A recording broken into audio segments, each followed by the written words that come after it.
Bonjour, bonjour les amis de la chronique La Bonne Nouvelle. Je vous espère encouragé en ce nouveau jour de grâce accordé par le Dieu de la vie. Ce qui est extraordinaire avec le Dieu créateur, c'est qu'il s'est organisé de manière à ce qu'il n'y ait pas deux poids, deux mesures dans la création. L'homme et la femme, qui sont donc les joyaux de sa création, sont logés donc à la même enseigne. Pas de discrimination, pas de favoritisme. N'est-ce pas une vérité encourageante, réconfortante ? Dieu n'est pas le comptable des malheurs qui nous arrivent. Il n'est pas responsable des difficultés dans notre société. Alors, il est vrai que nous entendons bien souvent le début de cette phrase. Si Dieu existe, pourquoi la fin dans le monde? Ou encore, si Dieu est bon, pourquoi tant de souffrances? Nous pourrions donc rajouter, si Dieu est amour, pourquoi la méchanceté, la haine? C'est intéressant d'observer quand les choses tournent par rond.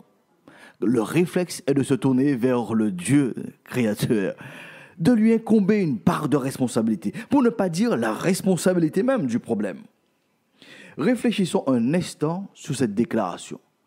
Si Dieu existe, pourquoi? Et vous rajouterez le complément que vous souhaitez. Pour y répondre, je vous propose donc de partir de l'existant vers l'inexistant, du connu vers l'inconnu. La première vérité à entendre, à comprendre et à intégrer dans votre quotidien, Dieu est le Dieu créateur de toutes choses. Le roi David dans le psaume 24, versets 1 et 2 déclare « La terre et ses richesses appartiennent à l'Éternel. L'univers est à lui avec ceux qui l'habitent.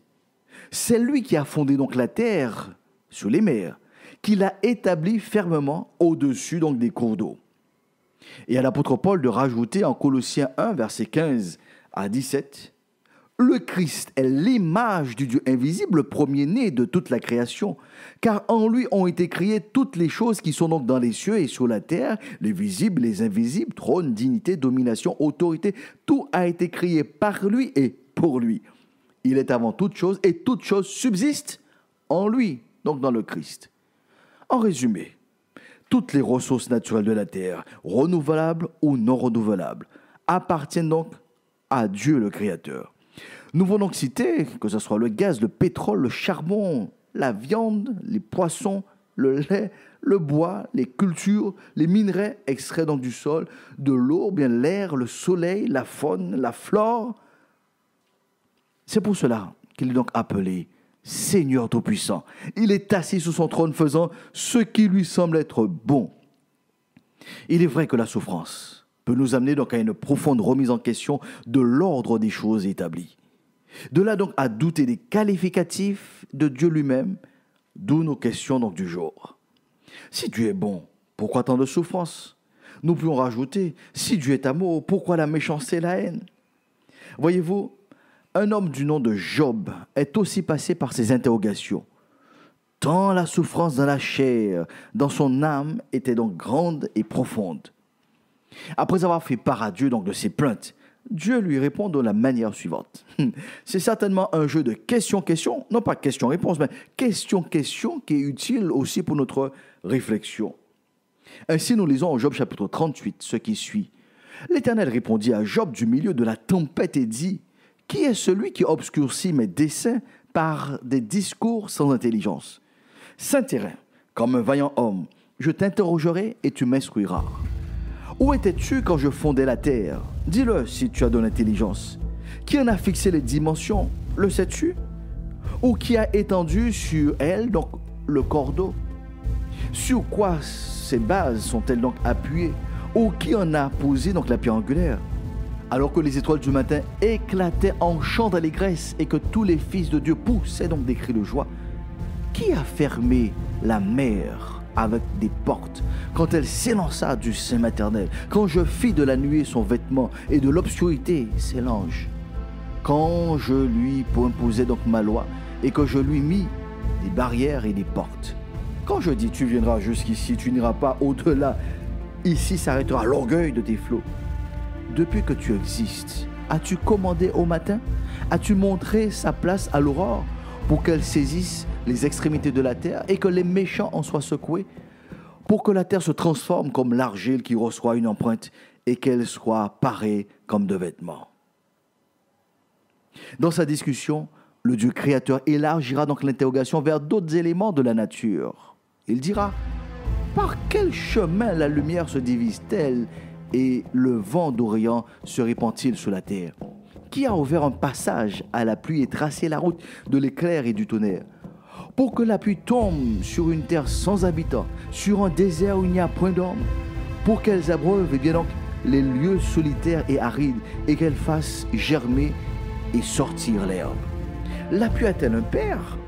Qui fait naître donc les gouttes de la rosée? Du sein de qui sort la glace? Qui enfante le frimas du ciel? Pour que les eaux se cachent comme une pierre et que la surface de l'abîme soit enchaînée. Noues-tu les liens des Pléiades ou détaches-tu les cordages de l'Orient? Fais-tu paraître en leur temps les signes du zodiaque et conduis-tu la grande ours avec ses petits? Connais-tu les lois du ciel? Règles-tu son pouvoir sur la terre? Nous pourrions résumer donc cet échange musclé avec cette citation de Deutéronome 29, verset 29. Les choses cachées sont à l'Éternel, notre Dieu. Les choses révélées sont à nous et à nos enfants à perpétuité, afin que nous mettions en pratique toutes les paroles de cette loi. Il y a donc beaucoup plus de questions de lois universelles qui nous dépassent ou qui sont cachées. La bonne nouvelle, c'est qu'elles sont sous la seigneurie du Dieu créateur qui est omniscient. Si le peu de choses qui nous soient donc révélées forment la base donc des connaissances utiles pour répondre à l'unique mission que Dieu a confiée à l'homme et la femme, la gestion. Alors, nous pouvons donc simplement rappeler la première vérité à entendre, à comprendre et à intégrer dans notre quotidien. Dieu est le créateur de toutes choses. Donc, maintenant, passons donc à la deuxième vérité. La deuxième vérité à entendre, à comprendre et à intégrer dans notre quotidien. Dieu a délégué la gestion de toutes ses ressources à l'humanité, hommes comme femmes, sans distinction.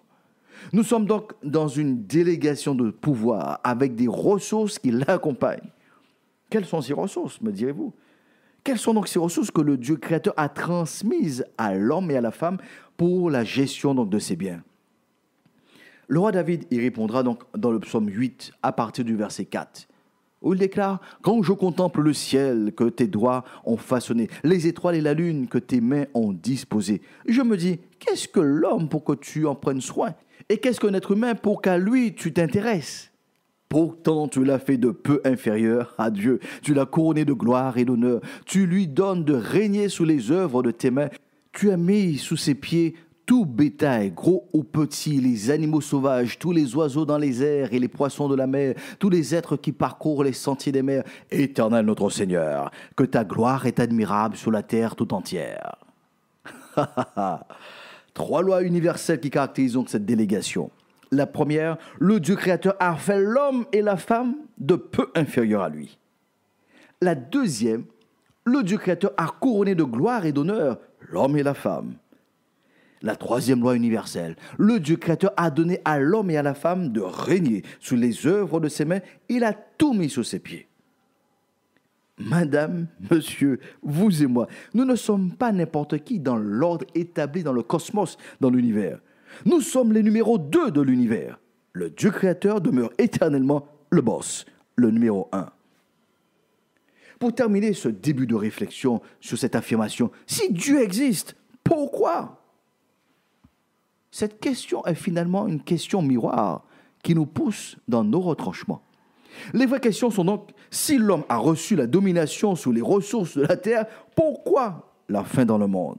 Ou encore, si l'homme a été créé à l'image de Dieu qui est bon, pourquoi tant de souffrances? Je vous invite à réfléchir sur ces questions existentielles car elles touchent à l'ADN de notre spiritualité. Lors d'une prochaine session, nous pourrons donc échanger nos analyses.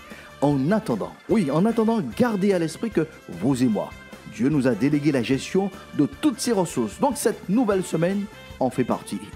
Aussi, proclamons sur nos vies et sur notre pays, la paix de Dieu soit avec vous pour une meilleure saison.